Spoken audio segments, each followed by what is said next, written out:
복된 소식 아름다운 소리 AM 1590kHz 시카고 기독교 방송입니다.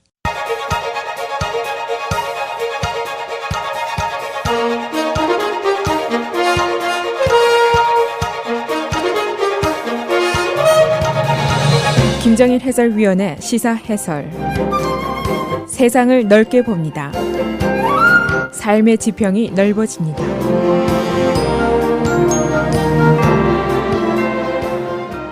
시사 해설입니다. 지금 이 시간 현재 뉴욕 테러 사건의 용의자에 대한 대대적인 체포 작전이 진행이 되고 있습니다. 지난 주말 동안 뉴욕, 그리고 뉴저지, 그리고 미네소타에서 의문의 테러 사건이 거의 동시에 벌어졌습니다. 뉴욕에서는 한 곳에서 폭탄이 폭발했고 또 다른 한 곳에서는 폭발하지 않은 압력밥솥형 폭탄이 발견이 됐습니다. 그런가 하면 뉴저지에서는 한 곳에서는 폭탄이 폭발했고 또 다른 한 곳에서 백팩이 발견이 됐는데 폭발물이 그 안에 여러 개 들어있었습니다. 그래서 현재 경찰의 중간 결산을 보면은 첫째, 뉴욕 그리고 뉴저지 사건이 연계된 것으로 보고 있습니다. 그리고 두 번째로는 이 두 개 주에 숨겨진 지하 테러 조직이 있는 것이 아닌가 그 가능성을 조사를 하고 있습니다. 또 한 가지, 용의자들을 긴급 공개 수배를 했습니다. 수배된 용의자는 28살 아마드 칸 라하미, 아프가니스탄 출생이고 귀하 시민입니다. 그런가 하면은 앤드루 코머 주지사는 오늘 아침에 이 사건들이 외국 테러 조직과 연계되어 있을 가능성이 없지 않아 있다라고 얘기를 하고 있습니다. 지금 한참 수사가 진행 중이기 때문에 상세한 것이 나온 것은 별로 없습니다만은 용의자를 공개 지명 수배한 것으로 봐서 사태가 긴급한 것으로 보이고 있습니다. 경찰 측에서는 용의자가 무장을 하고 있고 위험한 상태에 있기 때문에 발견한 시민은 911에 신고를 해달라라고 요망을 하고 있습니다. 이 경찰이 지금 이런 결론을 내린 것은 여러 가지 발견된 폭탄 그리고 증거물들에 대한 감식 결과에서 나온 것으로 보고 있습니다. 지금 선거전이 막바지로 한참 진행되고 있는 시점이고 오늘 유엔에서는 유엔 총회가 벌어지게 됩니다. 오바마 대통령도 뉴욕에 오게 되는데 그래서 뉴욕 경찰 또 주방위군 약 1000여 명이 증원이 돼서 뉴욕시에 대한 삼엄한 경계를 지금 펼치고 있습니다. 한편 미네소타 테러 사건에 대해서 아이시스와 관련된 언론사는 이번 사건이 아이시스의 소행이다라고 공개로 주장을 했습니다. 사실 여부는 아직 확실치가 않습니다만은 지난 토요일 괴한이 미네소타에 있는 한 몰에 나와서 9명을 칼로 찌른 후에 한 오프-듀티 경찰의 총에 맞아서 현장에서 사망했습니다. 조금 전에 그의 신원이 밝혀졌습니다. 22살 나히르 아단이라는 사람인 것으로 그의 이름만 밝혀졌습니다. 그래서 지금 말씀드린 여러 가지 일련의 사건들로 미국이 다시 테러의 공포에 쌓이게 됐고 오늘 시카고에서 벌어지는 베어스 게임에도 삼엄한 경계가 펼쳐지게 됩니다. 지난 토요일 뉴욕 번하가 맨하탄에서 폭발물이 터진 순간에 29명이 부상을 입었습니다. 뉴저지에는 기차역 부근에 덤스터 대형 쓰레기통에서 파이프밤이 폭발했습니다만 다행히 부상자는 없었습니다. 그런데 뉴욕의 경우에는 폭발물이 터진 지점에서 한 4블락 떨어진 지점에서 또 하나의 폭발물이 발견이 되었습니다. 그런가 하면 뉴저지에서는 또 다른 곳에서 백팩이 발견됐는데 이 안에 여러 개의 폭발물이 또 발견이 됐습니다. 그러니까 이번 사건의 중간 결론을 보면은 테러다. 그다음에 두 개의 사건이 연결되어 있다. 그리고 이 두 개 주에 지하 테러 조직이 있을 가능성에 대한 조사가 또 진행이 되고 있습니다. 용의자는 공개 수배가 됐고 해외 테러 조직과 연계했을 가능성도 있다. 그런 결론을 내리고 있습니다. 지금 선거전 막바지로 한참 진행이 되고 있습니다만 정치권의 반응, 트럼프는 폭탄 폭발이 되어 있다는 얘기를 하면서 우리가 좀 더 터프해져야 된다, 영리해져야 된다, 주변 경계를 철저히 하자, 무슨 일인지 곧 알게 될 것이다. 이 정도로 코멘트를 했습니다. 그런가 하면은 크리스 크리스티 뉴저지 주지사는 이번 사건과 관련해서 오바마 대통령 그리고 힐러리 클린턴을 비난하는 성명을 냈습니다. 이 뉴욕 폭탄으로 인한 부상자는 29명인데 그들 중에서 26명이 병원에서 이미 퇴원을 했습니다. 다행히 사망자는 없습니다. 뉴욕주는 경찰과 주방위군 1000여 명을 추가로 동원해서 공항, 지하철, 주요 시설 등에 대한 경계를 펼치고 있습니다. 이 사건별 내용을 아주 간략하게 말씀드리면은 뉴욕 첼시 지역 식당이 많고 이런 쇼핑 번화가 지역인데 여기서 폭탄이 폭발했습니다. 주변 건물 유리창이 다 파괴될 정도로 강력한 폭탄이었는데 29명이 당시에 부상을 입었습니다. 그리고 4블락 떨어진 곳에서 압력 밥솥형 폭탄이 또 발견이 됐는데 이 폭발물 내부에는 볼 베어링이 가득한 폭발물이었습니다. 2013년도에 있었던 보스턴 마라톤 폭발물과 유사한 것입니다. 이것은 알카에다가 온라인 교본에다가 폭탄 제조법을 만들어준 그런 제조법 중에 하나입니다. 경찰이 주변 감시 카메라를 조사를 했는데 폭발 지점 그리고 제2의 폭발물이 발견된 지점에서 동일한 남자의 모습을 발견했습니다.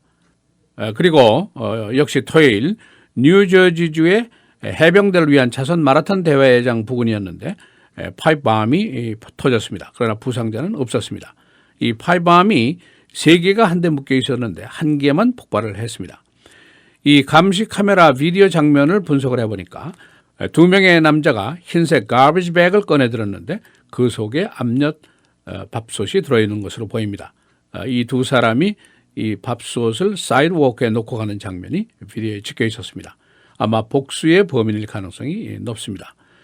뉴저지 1차 폭발은 토요일에 있었습니다만 그러나 어제 선데이 엘리자베스에서 백팩이 또 발견이 되었습니다. 이 속에는 5개의 폭발물이 발견이 됐습니다. 경찰 FBI 최소한도 4곳에서 증거물 수집을 했는데 폭발물, 와이어, 폭발 장치인 셀폰, 테이프, 화약 성분, 혹시 지문이 있었을지도 모릅니다. 지금 정밀 검색에 들어가 있습니다. 이 수사의 초점, 3건의 의문의 사건 서로 공통점이 있는 것인가, 연결된 사건인가 이것이 이제 중요한 질문이고 동기가 무엇일까, 누구의 소행일까, 배후는 누구일까, 진짜 미네소타에서 칼을 휘두른 자가 아이시스와 관련이 있는 것일까, 또 동기가 있다면 정치적인 것일까, 사회적인 것일까, 여러 가지 의문만 많이 나오고 있습니다. 선거 전 막바지, 또 선거 전에 어떤 영향이 미치게 될 것인가 이것도 궁금한 사항입니다.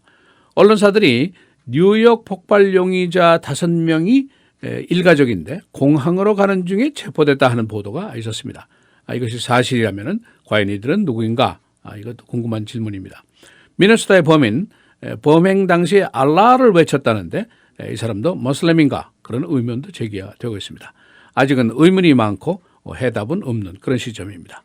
시사해설 김정일입니다.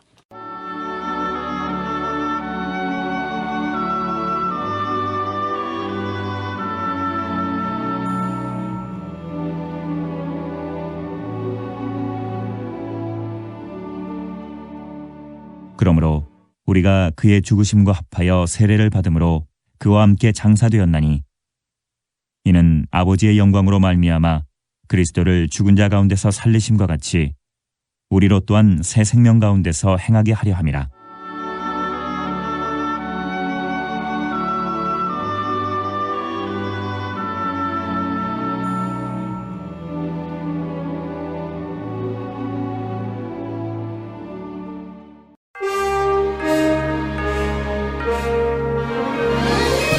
헤드라인 뉴스입니다.